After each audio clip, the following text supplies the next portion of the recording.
श्रीगुरुभ्यो नमः। ओं नमो भगवते वासुदेवाय। ओं श्रीकृष्णाय परब्रह्मणे नमः। अथ एकादशं दशकं सनकादीनां वैकुण्ठप्रवेशवर्णनं जयविजयशापवर्णनं हिरण्यकशिपुः हिरण्याक्षोत्पत्तिवर्णनम्। क्रमेण सर्गे परिवर्धमाने कदापि दिव्यासनकादयस्ते भवद्विलोकाय विकुण्ठलोकं प्रपेदिरे मारुतमन्दिरेश।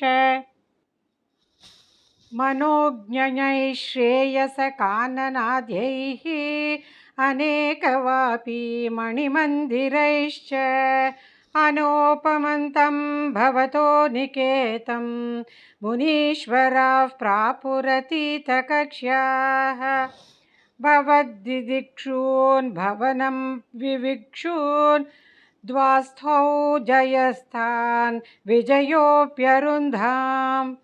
तेषां च चित्ते पदमापकोपः सर्वं भवत्प्रेरणयैव भूमन्।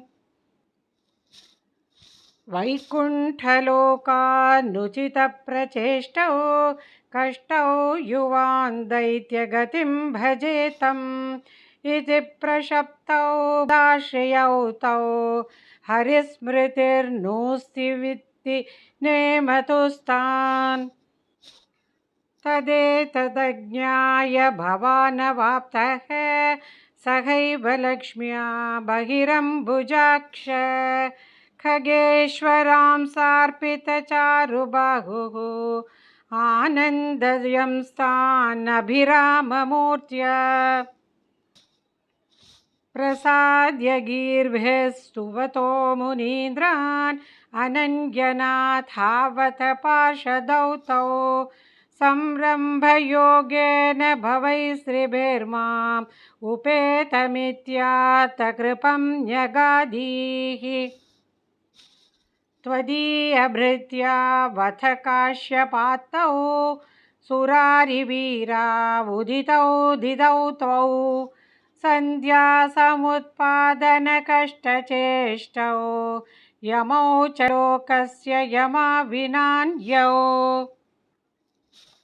हिरण्यकपूर्वः कशिपुः किलैकः परो हिरण्याक्ष इति प्रतीतः उभौ भवन्नाथमशेषलोकं वृषान्यरुन्धान् निजवासनान्धौ।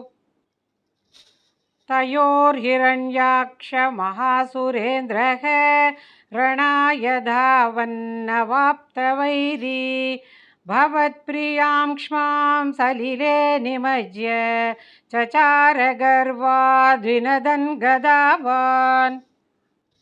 ततो जलेशात् सदृशं भवन्तं निशम्य बभ्राम गवेषयंस्त्वां भक्तैकदृश्यः स कृपानिधे त्वं निरुन्धिरोगान् मरुदालयेश।